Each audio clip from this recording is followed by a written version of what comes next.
ሰላም ጤና ይስጥልን ውድ የፕሮግራማችን ተከታታዮች ያላችሁት አጀብ የዩቲዩብ ቻናላችን ላይ ነው። በዛሬው ዝግጅታችን የውሸት ኤርፖርት በመሸጥ $250 ሚሊዮን ገደማ ማጭበርበር ስለቻለው ናይጄሪያዊ ወጣት ታሪክ እናስቃኛችኋለን። እስከ ፕሮግራማችን ፍጻሜ ድረስ አብራችሁን ሁኑ።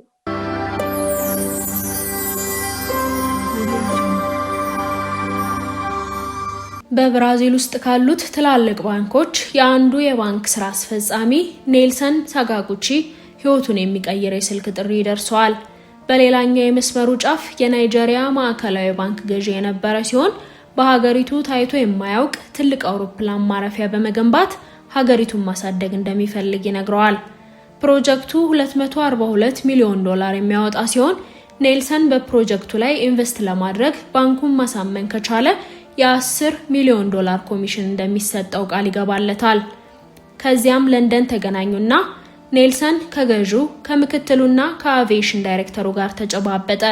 ሁሉንም የንግድ እቅዶች ዝርዝር አሳዩትና ስለ አጠቃላይ መሰረተ ልማቱ ተወያዩ። ኔልሰን ሙሉ በሙሉ እርግጠኛ ነበር። እናም እጅ ለእጅ ተጨባበጡና ስምምነት አደረጉ። ይህ እድል ለኔልሰን ከቤቱ ሆኖ የሚያንቀሳቅሰው ኢንቨስትመንት ነበር። ነገር ግን አንድ ችግር ብቻ አለ። የሰማው ነገር ሁሉ ውሸት ነበር። ይህ በታሪክ ውስጥ ካሉት የረቀቁ ወንጀለኞች አንዱ የውሸት አውሮፕላን ማረፊያ $242 ሚሊዮን እንዴት እንደሸጠ የሚያሳይ ታሪክ ነው። ከዚህ ታሪክ በስተጀርባ ያለው ሰው ኢማኑኤል ኑድ ይባላል። በኢማኑኤልና በአስተዳደጉ ዙሪያ ያለው መረጃ ብዙም ግልጽ አይደለም። ነገር ግን በ1950 እና በ1955 መካከል በናይጄሪያ እምብርት በሌጎስ እንደተወለደ ይታመናል እና ምኞቱ ሁሉ ቅንጡ የሆነ ህይወት ነበር። ኢማኑኤል ከልጅነቱ ጀምሮ ሀብታም በመሆን ከድህነት በመውጣትና ከተለመደው በላይ በመሆን የማይጠገብ ፍላጎት ተሞልቷል። ከእድሜው በላይ የሆነ ከፍተኛ ተሰጥኦ ያለው አስተዋይ ልጅ ነበር። እናም ወደ ብልጽግና የሚያደርሰውን የማይታለፍ የእድል ትኬት ያየው የፋይናንስ ዓለም ስራ ውስጥ እየሰራ ባለበት ወቅት ነበር። ኢማኑኤል በወጣትነቱ የባንክን ዓለም ተቀላቀለ። እዚያም በፍጥነት በሰላይ ማሰብና ውስብስብ የፋይናንስ ዓለምን የመዳሰስ ችሎታ ጥሩ ስም አገኘ። በትጋት በጽናትና በማራኪነቱ የስኬትን መሰላል ወጥቶ የናይጄሪያ ዩኒየን ባንክ ዳይሬክተር ሆነ። በዚህም በድህነት ውስጥ መኖር ቀርቶ በጣም ጥሩ ህይወትን ይመራ ነበር። በዚያ ላይ የታዋቂ ባንክ ዳይሬክተር ነበር። ግን ለኢማኑኤል ይህ ብቻ በቂ አልነበረም። ብዙ ኃይልና ተጽዕኖ ሊገዛለት የሚችል ከፍተኛ መጠን ያለው ገንዘብ ይፈልግ ነበር እና ብዙም ሳይቆይ ስሙ በፋይናንስ ታሪክ ውስጥ ለዘላለም የሚቀርጽ እቅድ አወጣ። በ1990ዎቹ መጀመሪያ ላይ ናይጄሪያ ከፍተኛ ለውጥ እያደረገች ነበር። እናም ይህን ተከትሎ አቡጃን አዲሷ የሀገሪቱ ዋና ከተማ አድርጋ አወጀች። ይህ ውሳኔ የኢኮኖሚ ልማትን በከፍተኛ ሁኔታ የሚያቀጣጥል ነበር። በናይጄሪያ መንግስት ቅድሚያ የሚሰጣቸው ዓለም አቀፍ ደረጃውን የጠበቀ ዓለም አቀፍ አውሮፕላን ማረፊያ በመገንባት ላይ ያተኮሩ መጠነ ሰፊ የመሰረተ ልማት ፕሮጀክቶች ነበሩ። ኢማኑኤል ይህንን ሲጠብቀው የነበረው ወርቃማ ድል አድርጎ አየው። እናም በወንጀለኞች የዝና አዳራሽ ውስጥ የሚያስቀምጠውን ድንቅ ሐሳብ አመጣ። የውሸት አውሮፕላን ማረፊያ ሸጦ ባለሀብቶችን በሚሊዮኖች ማታለል። ነገር ግን ኢማኑኤል ይህንን ሁሉ በራሱ መወጣት አይችልም። የቡድን አጋር ያስፈልገዋል። ስለዚህ በፋይናንሻል እና በባንክ ዘርፍ ከፍተኛ ችሎታ ያላቸውን 5 ግለሰቦችን መረጠ። ስለ ፋይናንስ ሴክተር ያላቸው ጥልቅ እውቀትና ግንኙነታቸው የክፍለ ዘመኑን ዝርፊያ ለማቀድ ቀላል አደረገላቸው። እቅዱ እያንዳንዳቸው ከፍተኛ ባለስልጣናትን ማስመሰልን ያካትታል። ሁሉም ሰው ሚናውንና የእቅዱን ዝርዝር ሁኔታ በደንብ ከተረዳ በኋላ ወደ እርምጃ ለመግባት ትክክለኛ ጊዜው ተመረጠ። ቡድኑ የጀመረው በዓለም ዙሪያ ላሉ ባንኮች ዝርዝር መረጃ የያዘ ፋክስ በጥንቃቄ በመላክ ነበር። እነዚህ ፋክሶች በናይጄሪያ አቪዬሽን ሚኒስቴር የፋይናንስ እቅድና የበጀት አወጣጥ ክፍል ውስጥ ይሰራል ተብሎ ከተገለጸውና ሙሉ በሙሉ በቡድኑ በውሸት ከተፈጠረው ቶሪስቲያ ዊሊያም ከተባለ ከፍተኛ የናይጄሪያ ባለስልጣን የመጣ ይፋዊ ደብዳቤን ይዘዋል። ደብዳቤው ናይጄሪያ በ1991 አዲሷ ዋና ከተማ ሆና ከታወጀች በኋላ ፈጣን እድገት እያሳየች ባለችው አቡጃ ትልቅ የአየር ማረፊያ ፕሮጀክት ለመገንባት እንዳሰበ ይገልጻል። ሁሉንም ፋክስ ከላኩ በኋላ የሆነ ሰው የውሸት ወጥመዳቸውን ይነክስ እንደሆነ ለማየት በጉጉት ይጠባበቁ ጀመር። ጊዜ ያለፈ ሲሄድ የትኛውን ባንክ ፍላጎት ያለው አይመስልም ነበር። በድንገት የብራዚል ዋና ባንክ ከሆነው ከባንኮ ኖሮኢስት ኔልሰን ካሳጉቺ ከተባለ ሰው ፋክስ ደረሳቸው። ኔልሰን ለቀረበው ሐሳብ በጣም ፍላጎት እንዳለውና ባንኩ ለተወሰነ ጊዜ አዳዲስ የኢንቨስትመንት እድሎችን ሲፈልግ እንደነበር ይገልጻል። ኢማኑኤል መልእክቱን ሲያነብ በሱና በቡድኑ ፊት ላይ ፈገግታ ታየ። እቅዱ አሁን ሙሉ በሙሉ ተቀባይነትን አግኝቷል። እናም ኢማኑኤል ወዲያውኑ ወደ ኔልሰን ደወለ። ነገር ግን እቅዱ እንዲሰራ ራሱን ሳይሆን ከፍተኛ ኃይልና ስልጣን ያለው እምነት የሚጣልበት ሰው ሆኖ ማናገር ነበረበት። ስለዚህ የናይጄሪያ ማዕከላዊ ባንክ ገዢ መስሎ አናገረው። ጊዜው ኢንተርኔት ከመፈጠሩ በፊት ስለነበር ትክክለኛ ገዢው ምን እንደሚመስል ጎግል አድርጎ ማየት አይቻልም ነበር። ስለዚህ ይህ ለኢማኑኤል ጥሩ እድል ነበር።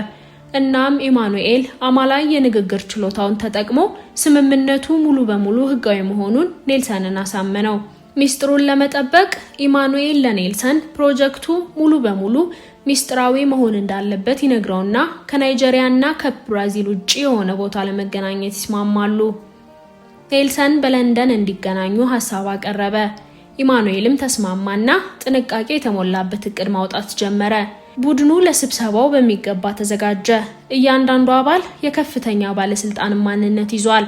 ኢማኑኤል የባንኩ ገዢ፣ ሌሎቹ ምክትል ገዢና የአቪዬሽን ዳይሬክተርን መስለው ይተውኑ ነበር። ገለጻቸው ዝርዝር የአየር ማረፊያ እቅዶችን፣ በደንብ የታሰበበት የንግድ ፕሮፖዛል እና ሁሉንም የይገባኛል ጥያቄዎቻቸውን የሚደግፉ የውሸት ሰነዶችን ያካትታል። ሁሉም ነገር ሙሉ በሙሉ ከተዘጋጀ በኋላ ቡድኑ ወደ ለንደን ለመብረር ተዘጋጀ። ኢማኑኤልና ቡድኑ ከኔልሰን ጋር ለመገናኘትና ተአማኒነታቸውን ለመገንባት ወደ ለንደን በረሩ። ከዚህም በላይ ኔልሰንን ከአውሮፕላን ማረፊያው ለመቀበል ሊሞዚን ላኩ። እንዲሁም በቅንጡ ባለ 5 ኮከብ ሆቴል ከማዕከላዊ ባንክ ገዢው ምስጋና ጋር ተስተናገደ። ስብሰባው ሲጀመር እያንዳንዱ አባል በተለማመደው መሰረት ራሱን አስተዋወቀ። እያንዳንዳቸው ውበት፣ በራስ መተማመንና ማራኪነት ይታይባቸዋል። እናም ኔልሰን የሚነግሩትን እያንዳንዱን ቃል አመነ። ኢማኑኤል በተደጋጋሚ ግንባታው ለተጨማሪ 4 እና 5 ዓመታት ስለማይጀመር ፕሮጀክቱን ሙሉ በሙሉ በሚስጥር ለመጠበቅ እንደሚፈልጉ አጥብቆ ነገረው። ኔልሰን ፕሮጀክቱን ለመጀመር ሲዘጋጁ ባንኩ ገንዘቡን ለማስተላለፍ ዝግጁ እንደሆነ አሳወቃቸው። ኢማኑኤል ግን ጥሩ ተናጋሪ ነበር። ለኔልሰን ብዙ እቅድ ስላላቸው ለምሳሌ ኩባንያዎችን መቅጠርና ሁሉንም መሳሪያዎችና ቁሳቁሶች መግዛት ስላለባቸው ገንዘቡን ወዲያውኑ ማስገባት እንዳለባቸው ገለጸለት። ፕሮጀክቱን ለመጀመር ገንዘብ በፍጥነት ገቢ መደረግ ነበረበት። በዚህ ጊዜ ኔልሰን ትንሽ ስጋት ቢጤ የተሰማውና ራሱን መጠራጠር ጀመረ። ኢማኑኤል ይህንን ስለተረዳ ፈጠን ብሎ ተነሳና ምንም ይሁን ምን ፕሮጀክቱ እንዲጠናቀቅ ብዙ ባለሀብቶች ይህን እድል ለማግኘት ስለሚጠባበቁ ካልተመቸው እንዳይጨናነቅ ነገረው። ይህም ኔልሰን ትልቅ የኢንቨስትመንት እድል ሊያመጣው እንደሆነ እንዲሰማው አደረገ። ከዚያም ኔልሰን እሱ ቢስማማ እንኳን የባንኩ አስተዳደር እንዲህ በቶሎ እንደማያጸድቀው ነገራቸው። ኢማኑኤል በድጋሚ እንዳይጨነቅና ወደ ሌሎች ባለሀብቶቻቸው መሄድ እንደሚችሉ፣ ነገር ግን ጉዳዩን ራሱ ከፈታውና ባንኩን ማሳመን ከቻለ የ$10 ሚሊዮን ኮሚሽን እንደሚሰጠው ይነግረዋል።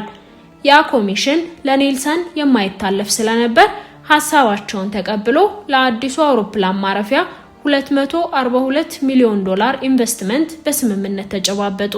ኢማኑኤል ስብሰባቸውን ከማጠናቀቃቸው በፊት ኔልሰን ለፕሮጀክቱ ያለውን ቁርጠኝነት ለማረጋገጥ የ$3 ሚሊዮን ተቀማጭ ገንዘብ እንዲያስተላልፍ የንግግር ችሎታውን ተጠቅሞ አሳመነው። እናም ኔልሰን ሰተት ብሎ በእጃቸው መዳፍ ውስጥ ገባ። በሚቀጥሉት 3 ዓመታት ከ1995 እስከ 1998 ኔልሰን $242 ሚሊዮን ለኢማኑኤል እና ተባባሪዎቹ አስተላልፏል። ዱካቸውን ለመሸፈን ዝውውሮቹን በተለያዩ ሀገራት በሚገኙ 13 ባንኮች ያሰራጩ ሲሆን በዚህ ሁሉ ጊዜ ግን የትኛውም የባንኩ አስተዳደር የማጭበርበር ነገር አላስተዋለም። ቡድኑ እጅግ ብልህ በሆኑ ሰዎች የተሞላ ነበር። ስለዚህ ገንዘቡን በሚያማምሩ መኪኖች፣ ጀልባዎችና መኖሪያ ቤቶች ላይ ከማውጣት ይልቅ ሁሉም ገንዘባቸውን በናይጄሪያና በተለያዩ ዓለም አቀፍ ሀገሮች በሪል ስቴት ላይ ኢንቨስት አድርገዋል። በበርካታ ኩባንያዎች ውስጥም አክሲዮኖችን ገዝተዋል። ኢማኑኤል እና ቡድኑ ጥርጣሬ እንዳይፈጠር ለአውሮፕላን ማረፊያው የገዟቸውን የተለያዩ የውሸት ግብይቶች፣ ሰነዶችና ኮንትራቶችን ለኔልሰን በየጊዜው ይልካሉ። ቡድኑ የክፍለ ዘመኑን የተዋጣለት ዝርፊያ ሳይያዝ ማምለጥ ችሎ ነበር። ነገር ግን ብዙም ሳይቆይ የማጭበርበር ወንጀላቸው ሊፈርስ ተቃረበ። እንደ አውሮፓውያን አቆጣጠር በ1998 ከባንኮ ኖሮ ኢስት ዳይሬክተሮች አንዱ የሆነው ጄሚ ሎፔዝ የተባለ ሰው የጦፈ ንዴት ውስጥ ገብቷል። ባንኩ በስፔን ከሚገኝ ግዙፍ ባንክ በ$500 ሚሊዮን የሚመሰረት የአጋርነት ጥያቄ ቀርቦለት ነበር። ጄሚ በዚህ ስምምነት ውስጥ ትልቅ ሚና ቢኖረውም ነገር ግን አንድ ወሳኝ መረጃ አልነበረውም። ከባንኩ ካፒታል 1/3 የት እንደሄደ ማወቅ አልቻለም። እንዲሁ ወደ አየር ላይ የተነነ ይመስላል እና ሁሉም ማስረጃ መልሶ ወደሚኖረው አንድ ሰው ወደ ኔልሰን ካሳጉቺ ያመለክታል።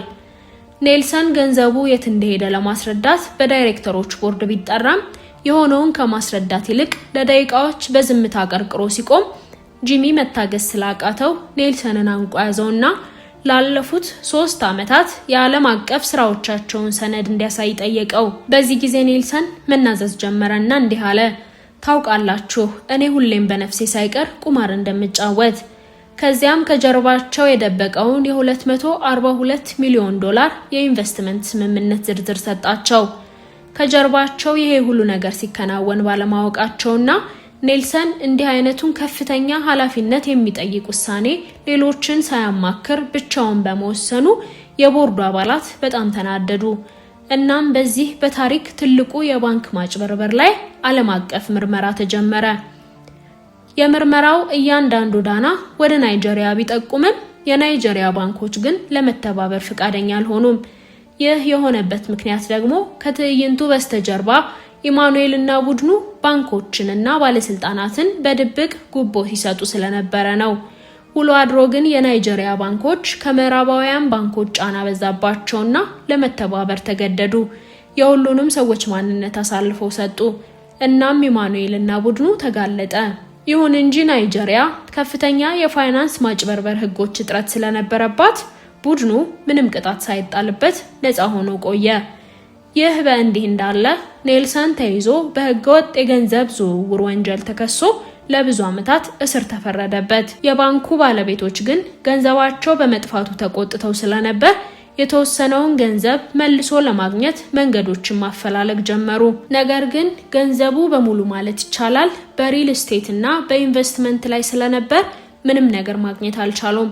ለብራዚል ባንክ ሁሉም ነገር ተስፋ የሌለው ይመስላል። ይሁን እንጂ አዲስ ፕሬዝዳንት በናይጄሪያ ተሾሙና ከ4 ዓመታት በኋላ በ2003 የፋይናንሻል ወንጀሎች ኮሚሽን አቋቋሙ። ከዚያም በኢማኑኤል እና ቡድኑ ላይ ምርመራ ተከፍቶ በ2004 5ቱ በቁጥጥር ስር ዋሉ። ነገር ግን 6 አባላት ሆነው ነበር የጀመሩት። 6ኛው የት ሄደ? በምርመራው ወቅት 6ኛው አባል በመኪና አደጋ መሞቱ ታወቀ። ብዙዎች ኢማኑኤል ቡድኑን እንዳያጋልጥ በሚል እንዳስገደለው ይወራል። ነገር ግን ኢማኑኤል ጽኑ ነበር። እናም ምንም ነገር እንዲያቆሙ አልፈቀደም። ስለዚህ የማምለጫ ዕቅድ አወጣ። በችሎት ወቅት ወደ ፍርድ ቤት የሚላክ የማስጠንቀቂያ ደብዳቤ አዘጋጀ። ያም ማስጠንቀቂያ በፍርድ ቤት ውስጥ በማንኛውም ጊዜ ቦምብ ሊፈነዳ ነው የሚል ነበር። ሁሉም ሰው ፍርድ ቤቱን በፍጥነት ለቀው ወጡና የፍርድ ቤቱ ክፍል ሙሉ በሙሉ እስኪመረመርና እስኪጸዳ ድረስ ችሎቱ ለሌላ ጊዜ ተላለፈ። ከፍተሻው በኋላ ምንም አይነት ቦምብ እንደሌለና ዛቻው ሙሉ በሙሉ ውሸት መሆኑን ደረሱበት። ኢማኑኤል ለማምለጥ ያወጣው ዕቅድ ስላልተሳካ ቅጣቱን ለማስቀነስና ከተሰረቀው ገንዘብ የተወሰነውን ለመመለስ መደራደር ጀመረ። ከሰረቁት $242 ሚሊዮን $10 ሚሊዮን ለመመለስ ሐሳብ ቢያቀርብም ባለስልጣናቱ ፊቱ ላይ ተሳልቀውበት ከ80 ሚሊዮን በታች እንደማይቀበሉ ነገሩት። ኢማኑኤል ግን ይህን ያህል ገንዘብ መስጠት አልፈለገም። እንዳለመታደል ሆኖ ያም ዕድል ቢሆን በጣም በፍጥነት ተቀየረ። ምክንያቱም በችሎቱ ወቅት ምስክሩን ወደ መቆሚያው ጠሩትና ሲገባ የሥራ ባልደረባው የተጭበረበረው ኔልሰን ሳጋኩቺ ነበር። ኢማኑኤልና ቡድኑ ከፍተኛ ባለስልጣናትን በማስመሰል እንዴት እንዳታለሉት በዝርዝር ለፍርድ ቤቱ አስረዳ። ኢማኑኤል አማራጭ እንደሌለው ስላወቀ ከተሰረቀው ገንዘብ 120 ሚሊዮን እና ለናይጄሪያ መንግስት የ10 ሚሊዮን ዶላር ቅጣት ለመክፈል ተስማማ። ከዚያም የ25 ዓመት እስራት ተፈረደበት። ነገር ግን ኢማኑኤል ሁልጊዜ መፍትሄ አያጣም። ለእስር ቤቱ ጠባቂዎች ጉቦ በመስጠት እስር ቤት ከ2 ዓመታት ያነሰ ጊዜ አሳልፎ ነፃ መውጣት ቻለ። ከዚያም ከሪል ስቴት ንብረቱ ወደ 50 ሚሊዮን ዶላር የሚጠጋ ገንዘብ አግኝቶ ቅንጡ ህይወቱን መኖሩን ቀጠለ።